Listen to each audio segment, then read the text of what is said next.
तमाम यूट्यूब पर हमें देखने वाले नाजरीन को खुश आमदीद और अस्सलामु अलैकुम। नाजरीन कराम, वफाकी दारुल हुकूमत इस्लामाबाद से कुछ ताज़ा तरीन और अहम तरीन खबरें। सूरत हाल आहिस्ता आहिस्ता आगे बढ़ रही है और बेहतर हो रही है, और मेरे ख्याल में भी वाकई सूरत हाल बेहतर हो रही है और इतनी मखदूश सूरत हाल नहीं है, और आने वाले दिनों में आपको अच्छी अच्छी खबरें सुनने को मिलेंगी। और इन दी सेंस पाकिस्तान के लिए अच्छी होंगी, पाकिस्तानी अदारों के लिए अच्छी होंगी, और जमहूरियत के लिए भी अच्छी होंगी, और बहुत अच्छी होंगी। और जिन लोगों ने लंबी लंबी प्लानिंग्स कर रखी थी, लंबी लंबी सोचे थी, मंसूबे थे, वो खाक में मिलते हुए नजर आएंगे और इन पर पानी फिरने वाला है। मायूसी के बादल, बल्कि काले बादल छाने वाले हैं। वो मंसूबे जो बनाए हुए थे ड्राइंग रूम्स में बैठकर, उसमें बाज़ाहिर सामने रखा गया था पाकिस्तान का मफाद, पाकिस्तान की इकानमी, और पता नहीं क्या क्या सोचा गया था। लेकिन आने वाले दिनों में आपको भी कुछ ऐसी चीज़ें मिलेंगी जिससे आपको भी तस्कीन मिलेगी और चीज़ें बेहतरी की तरफ जाती हुई महसूस होंगी। इसलिए नज़र हर तरफ रखें, जागते रहना है, सोना नहीं है, और अच्छी अच्छी खबरों का इंतज़ार करना है। आज दो खबरें आपसे शेयर करता हूं। एक मुस्लिम कोर्ट ऑफ पाकिस्तान से खबर थी, लार्जर बेंच कमरा अदालत नंबर 1 में ये एक अहम तरीन मुकदमा था। इसका बैकग्राउंड क्या था, ये मुकदमा यहाँ तक क्यों पहुँचा, और एक तौहीन अदालत की दरख्वास्त क्यों दायर की गई, और इस पर सुप्रीम कोर्ट ऑफ पाकिस्तान ने लार्जर बेंच क्यों बनाया था। 5 जजों पर मुश्तमिल था। चीफ जस्टिस ऑफ पाकिस्तान इसकी सरबराही कर रहे थे, और इसमें अबूरी हुक्म कोई भी सादर नहीं हो सका, क्योंकि हुकूमत की ख्वाहिश थी कि लार्जर बेंच कोई अबूरी हुक्म सादर करे, ख़ास तौर पर तहरीक इंसाफ के खिलाफ और उनके चेयरमैन इमरान खान के खिलाफ। लेकिन सुप्रीम कोर्ट के लार्जर बेंच ने ऐसा कोई हुक्म सादर नहीं किया और समाअत मुलतवी कर दी बुध तक, आइंदा बुध तक। इसके बाद क्या थी डिटेल्स, ये मैं आपको बताता हूँ। लेकिन इससे पहले एक और केस लेते हैं। वो है आसिफ अली जरदारी साहब, साबिक सदर पाकिस्तान पीपल्स पार्टी के शरीक चेयरपर्सन नामी पूरी दुनिया में मशहूर और मारूफ हम सब जानते हैं। तो जरदारी साहब के मुकदमात में 4 अपीलें थी, नैब ने उनके खिलाफ दायर की हुई थी। 25 साल पुराना मामला है। 4 अपीलों में नैब ने आसिफ अली जरदारी, इनमें मोहतरमा बेनज़ीर भुट्टो भी थी, दीगर भी थे। इनकी बरियत के खिलाफ आज इस्लामाबाद हाई कोर्ट से रजू किया गया था। इनकी हेयरिंग थी, तो तमाम के तमाम 4 मुकदमात से बरी हो चुके थे और 25 साल से वो पेंडिंग थी, लिहाजा उनको आज खारिज कर दिया गया है। इस्लामाबाद हाई कोर्ट ने चीफ जस्टिस अतर मिनुल्लाह साहब थे, और उनको नैब ने बरियत के खिलाफ उनको जो बरी किया गया है, गलत किया गया है, इन केसों को दोबारा से खोला जाए मुकदमात को। लेकिन इस्लामाबाद हाई कोर्ट ने इनको मेरिट पर खारिज किया है। एक तो 25 साल पहले मामला हुआ था, इसमें SGS कॉन्टी का केस था और उसमें दीगर मुकदमात थे। इसके बाद सुप्रीम कोर्ट ऑफ पाकिस्तान तक ये पहुंचे थे, और उसके बाद ये निचली अदालतों में आ गए थे। बहरहाल इसमें वो केस भी था जिसमें शहबाज शरीफ साहब और उस वक्त के सेनेटर सैफुल रहमान साहब जस्टिस कयूम मरहूम को जस्टिस राशिद अजीज़ साहब को टेलीफोन कॉल कर रहे हैं और उनको हदायत कर रहे हैं। वो मुकदमात भी शामिल हैं इनमें, लिहाजा इस्लामाबाद हाई कोर्ट में इसमें बरी कर दिया है। और अब इसको कहा जाएगा कि ये NRO 2 का पार्ट है, लेकिन मेरा अपना ख्याल है कि ये NRO 2 का पार्ट नहीं है, और उसकी वजह है कि ये बहुत पुराने मुकदमात थे, और इससे पहले जो चीज़ें हो रही हैं वो यकीनन जो इसके बाद मुकदमात होंगे उसमें ज़रूर होगा उनको NRO 2 का पार्ट कहा जा सकता है। बहरहाल अब आते हैं मेन खबर की तरफ। वजारत दाखिला राना सनाउल्लाह की तरफ से वफाकी हुकूमत ने इमरान खान के खिलाफ तौहीन अदालत की दरख्वास्त दी हुई थी। सुप्रीम कोर्ट ऑफ पाकिस्तान के लार्जर बेंच ने इस मुकदमे की दरख्वास्त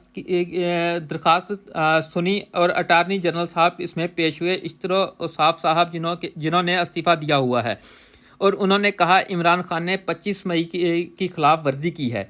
जो सुप्रीम कोर्ट ने आर्डर दिया था उसके खिलाफ वर्जी कर रहे हैं, और जत्था लाने की कोशिश कर रहे हैं, और जत्था बंदी कर रहे हैं, यानी कि लॉन्ग मार्च और धरने की तैयारियां कर रहे हैं। वो मुख्तलिफ यूनिवर्सिटीज़ में जा रहे हैं, मुख्तलिफ अदारों में जा रहे हैं और लोगों को उकसा रहे हैं।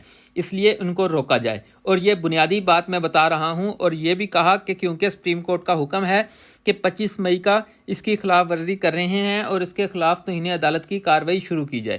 تو اس پر وہاں پر جو مکالمہ ہوا، جو ہیرنگ ہوئی، وہ ذرا سنیں، کیونکہ یہ مقدمہ اس اعتبار سے امپورٹڈ ہے کہ انفیکٹ یہ مقدمہ توہین عدالت کم بلکہ یہ کروانا چاہ رہے ہیں، سپریم کورٹ آف پاکستان کے کندھے استعمال کرنا چاہ رہے ہیں۔ اور یہ حکومت چاہتی ہے کہ لانگ مارچ، دھرنا، احتجاج، رابطہ عوام مہم، عمران خان کی اس پر آرڈر لے لیا جائے اور اس کو رکوایا جائے کورٹ آرڈر کے ذریعے۔ آج جو پہلی سماعت تھی، اس پر سپریم کورٹ آف پاکستان نے ایسا کوئی حکم صادر نہیں کیا۔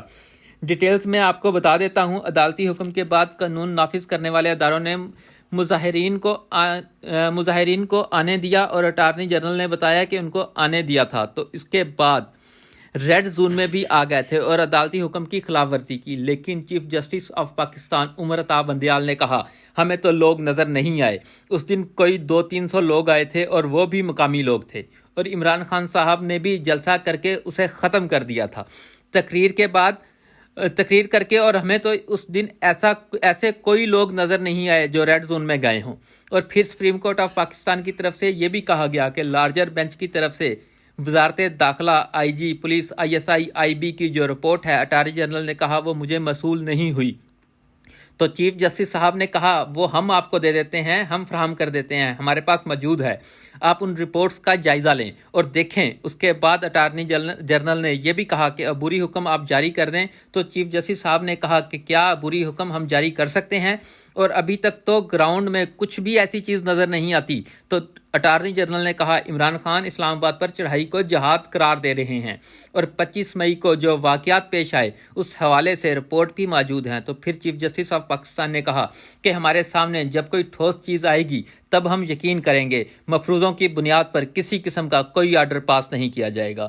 اور جو کچھ آپ کہہ رہے ہیں یہ سب ہوا میں باتیں ہیں، اور آپ کہہ رہے ہیں کہ ایک دفعہ پھر جتھے اسلام آباد آ رہے ہیں، تو آپ بتائیں اس وقت وہ جتھے کہاں پائے جاتے ہیں اور کہاں پہنچے ہیں؟ ہمیں تو نظر نہیں آ رہے۔ جب تک کوئی چیز عملی طور پر نہ ہو تو ہم یوں ہی مفروضوں کی بنیاد پر قبل از وقت کوئی آرڈر نہیں دے سکتے۔ چیف جسٹس صاحب نے کہا آپ حکومت ہیں، آپ ریاست ہیں، آپ اپنی ذمہ داریاں پوری کریں، آپ اپنے انتظامات کریں، اور جب کوئی جتھا اسلام آباد کی طرف آتا ہے تو اس سے قانون کے مطابق نپٹیں۔ اور پھر اٹارنی جنرل صاحب نے پھر وہی بات کی کہ عمران خان صاحب تعلیمی اداروں میں جا رہے ہیں، تقاریر کر رہے ہیں، لوگوں کو اکسا رہے ہیں، اور ریاست کی ذمہ داری ہے کہ لوگوں کے بنیادی ذمہ داریوں کی حفاظت کرے، اور یہ جو جتھے بندی ہے اس کے خلاف ہیں۔ چیف جسٹس آف پاکستان نے کہا کہ آپ کہہ رہے ہیں عدالت کو دی گئی یقین دہانی کی خلاف ورزی ہوئی ہے، آپ کہہ رہے ہیں دوبارہ لانگ مارچ اور دھرنے کا پلان ہے، آپ قانون کے مطابق صورتحال سے نمٹ سکتے ہیں۔ چیف جسٹس نے کہا اگر کوئی ایسا پلان ہے تو آپ نپٹیں، اور شہری علاقوں کا تحفظ آپ کی ذمہ داری ہے، دیگر علاقوں کی حفاظت ریاست کی ذمہ داری ہے۔